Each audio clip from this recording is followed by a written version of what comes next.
കർത്താവിൻ്റെ അതിപരിശുദ്ധ നാമം ഈ പ്രഭാതത്തിലും മഹത്വപ്പെടുമാറാകട്ടെ. എല്ലാ സഹോദരങ്ങൾക്കും യേശുക്രിസ്തുവിൻ്റെ അനുഗ്രഹീത നാമത്തിൽ ക്രിസ്തീയ വന്ദനത്തെ അറിയിക്കുന്നു. ഓരോ പ്രാവശ്യവും കരം പിടിച്ച് നമ്മെ നടത്തുന്ന സർവശക്തനായ ദൈവത്തിന് നന്ദി നിറഞ്ഞ ഹൃദയത്തോടെ സ്തോത്രം ചെയ്യാം.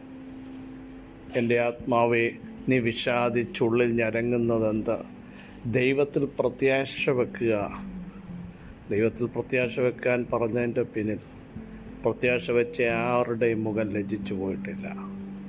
അതുകൊണ്ടാണ് സദൃശവാക്യത്തിൽ ഇങ്ങനെ പറയുന്നത്, നീ ഇപ്പോഴും യഹോഭക്തിയോടെ ഇരിക്കുക, ഒരു പ്രതിഫലം ഉണ്ടാകും നിശ്ചയം. നിന്റെ പ്രത്യാശയ്ക്ക് ഭംഗം വരികയില്ല. പ്രത്യാശയ്ക്ക് ഭംഗം വരാതിരിക്കണമെങ്കിൽ ദൈവത്തിൻ്റെ മുഖത്തേക്ക് നോക്കാൻ നമ്മൾ തയ്യാറാവണം. നമ്മുടെ ദൈവം സർവശക്തനാണ് എന്ന ചിന്ത എല്ലായ്പ്പോഴും നമ്മളെ ഭരിക്കണം പ്രിയരെ.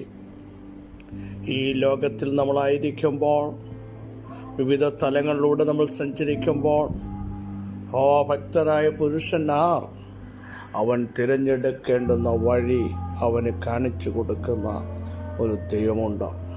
വഴി ഇതാകുന്നു, ഇതിലെ പൊയ്ക്കൊള്ളുക എന്നുള്ള ഇമ്പസ്വരം അവിടുന്ന് നമ്മെ കേൾപ്പിക്കും. എപ്പോഴാണെന്നറിയാമോ?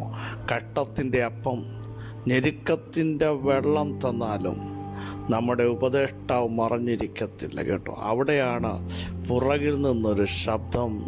എല്ലാ വഴികളും അടയുമ്പോൾ, കഷ്ടതയിലൂടെ നടക്കുമ്പോൾ, ഇവിടം കൊണ്ട് തീർന്നു എന്ന് പിശാച് പറയുമ്പോൾ, ഇനി എഴുന്നേൽക്കത്തില്ലെന്ന് പറയുമ്പോൾ, ദാവീദ് പറയുന്ന പ്രസ്താവന, ഞാൻ മരിക്കയില്ല, ജീവനോടെ ഇരുന്ന് യഹോവയുടെ പ്രവർത്തികളെ വർണ്ണിക്കും. എപ്പോഴാണെന്നറിയാമോ?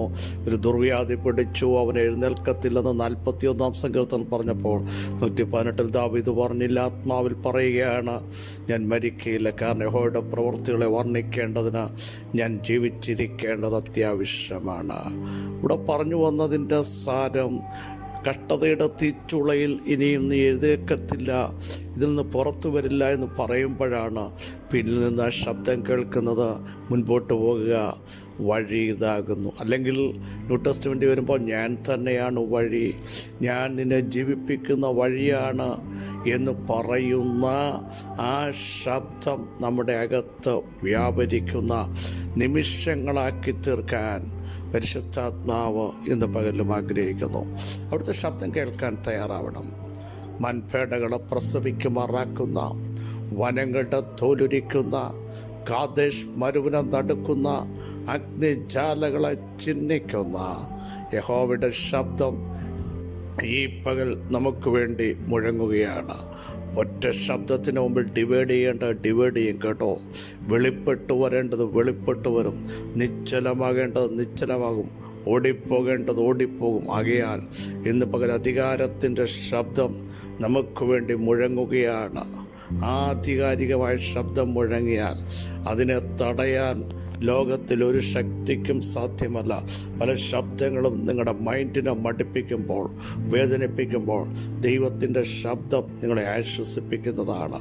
ഭയപ്പെടണ്ട എന്ന് പറയുന്നതാണ്, കരുത്ത് നൽകുന്നതാണ്, ഞാൻ നിന്നോട് കൂടെയുണ്ട് എന്ന് പറഞ്ഞ് ഉറപ്പിക്കുന്ന ശബ്ദമാണ് ദൈവത്തിൻ്റെ ശബ്ദം. അവിടെ ഇന്നലെയും ഇന്നും എന്നേക്കും അനന്യനായിരിക്കയാൽ അവിടുത്തെ മുൻപാകെ നമുക്ക് താഴ്ത്തിയേൽപ്പിക്കും. എൻ്റെ അർത്ഥം, ആരും അറിയാലും മറന്നാലും എൻ്റെ കർത്താവ് മാറ്റമില്ലാത്തവൻ, വാക്കിലും പ്രവൃത്തിയിലും വിശ്വസ്തനായ ദൈവത്തെയാണ് നമ്മൾ സേവിക്കുന്നത്.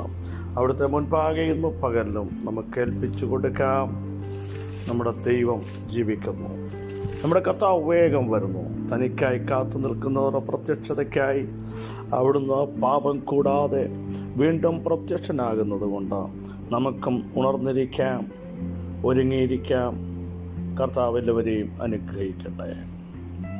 സെക്കരിയാപ്രവചനം 2-ാം അധ്യായം 4-ാമത് വാക്യം, നീ വേഗം ചെന്ന് ഈ ബാല്യക്കാരനോട് സംസാരിച്ച യെരൂശലേം അതിലെ മനുഷ്യരുടെയും മൃഗങ്ങളുടെയും ബഹുത്വം നിമിത്തം മതിലില്ലാതെ തുറന്ന് കിടക്കും എന്ന് പറയുക. പ്രവചന ഭാഗമാണ്, നമുക്കറിയാമല്ലോ. ദൈവത്തിൻ്റെ ആത്മാവ് വളരെ ശക്തമായി പറയുന്ന ഒരു സന്ദേശം. നീ വേഗം ചെന്ന് ബാല്യക്കാരനോട് സംസാരിച്ച് പറയേണ്ടത് യെരൂശലേം അതിലെ മനുഷ്യരുടെയും മൃഗങ്ങളുടെയും ബഹുത്വം നിമിത്തം. കാരണം ഒരു കാലഘട്ടത്തിൽ ശൂന്യമാക്കപ്പെട്ട യെരൂശലേം, ഒന്നുമില്ലാതിരുന്ന യെരൂശലേം, കാണുന്നവരൊക്കെ തലകുലുക്കി പരിഹസിച്ച യെരൂശലേം, മനുഷ്യനും മൃഗങ്ങളുമില്ലാതെ എംറ്റിയായി തീർന്ന ഒരു കാലഘട്ടമുണ്ടായി. എല്ലാം ഇടിഞ്ഞും പൊളിഞ്ഞും അവരുടെ വീടുകൾ തീവച്ചും ചുട്ടും മുന്തിരിത്തോട്ടം നശിപ്പിക്കപ്പെട്ടും ഒക്കെ ഇരുന്ന അവസ്ഥകൾ.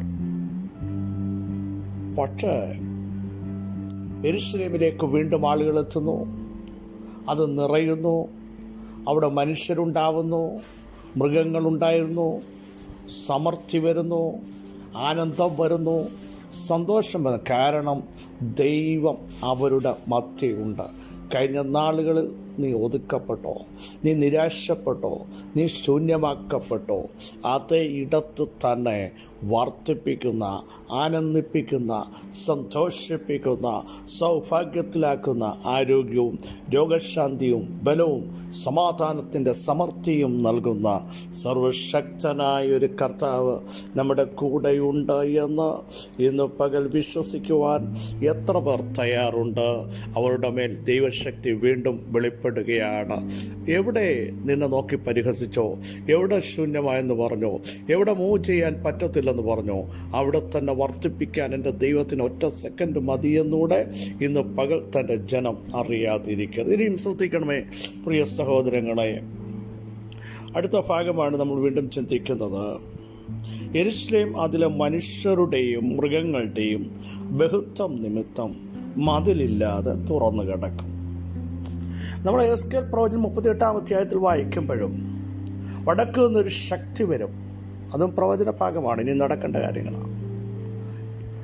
അതും മതിലില്ലാതെ തുറന്നു കിടക്കുന്ന ദേശത്തേക്ക് യഥേഷ്ടം പ്രവഹിക്കാൻ അവർ തയ്യാറാവും.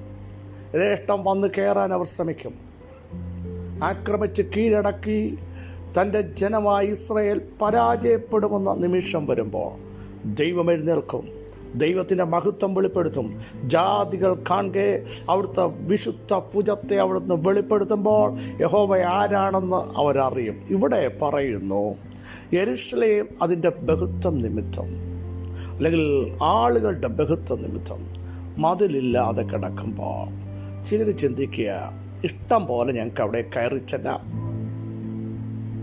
ഞങ്ങളോട് ചോദിക്കാൻ ആരുമില്ല, പറയാൻ ആരുമില്ല, അവരെ തൊട്ടാൽ ഒരു കുഴപ്പമില്ല എന്ന് പറഞ്ഞ് കയറി വരാൻ നിൽക്കുന്ന ശക്തമായ വെല്ലുവിളികളുണ്ട്. നോക്കൂ, അവിടെ മതിലില്ലാതെ തുറന്നു കിടക്കും. എന്നാൽ അടുത്ത വാക്യം നിങ്ങൾ ശ്രദ്ധിക്കണമേ. 5-ാം വാക്യം ദൈവം പറയുക, എന്നാൽ ഞാൻ അതിന് ചുറ്റും തീമതിലായിരിക്കും, അതിൻ്റെ നടുവിൽ മഹത്വമായിരിക്കും. യഥേഷ്ടം കയറി വരാമെന്ന് പറഞ്ഞ് വെല്ലുവിളിക്കുമ്പോൾ ദൈവം പറയുക, അങ്ങനെ നടക്കത്തില്ല. കാണുന്നവർ നോക്കുമ്പോൾ ഇവർ ബലഹീനരായിട്ട് തോന്നും.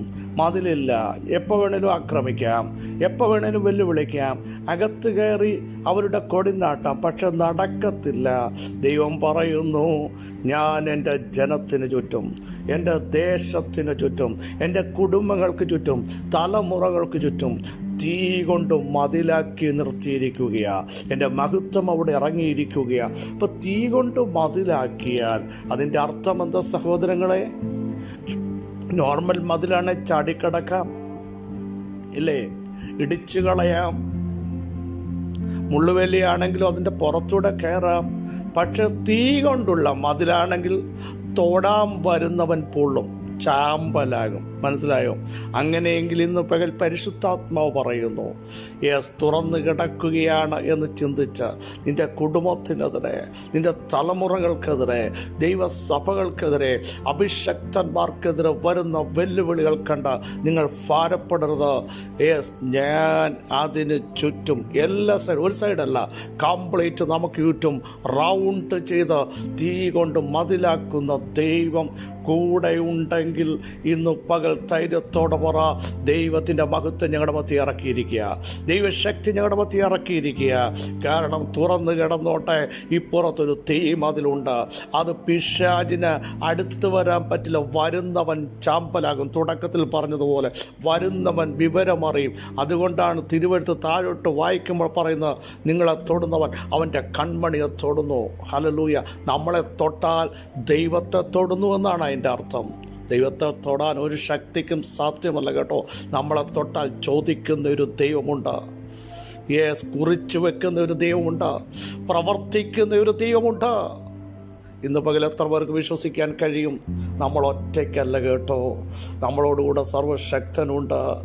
മാംസഭുജമല്ല, സൈന്യങ്ങളുടെ ദൈവമായ യഹോവ എന്നോടും നിന്നോടും നിന്റെ തലമുറ എവിടെ ഒറ്റയ്ക്കായിരിക്കുന്നു. നിങ്ങൾ നിരാശപ്പെടേണ്ട.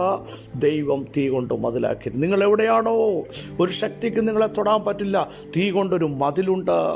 ബഹുത്വം നിമിത്തം തുറന്നു കിടക്കുന്നു എന്ന് പറയുമ്പോൾ, മതിലില്ലെന്ന് പറയുമ്പോൾ, ഞാനൊരു മതിലായി ഇറങ്ങി വരികയാണ്.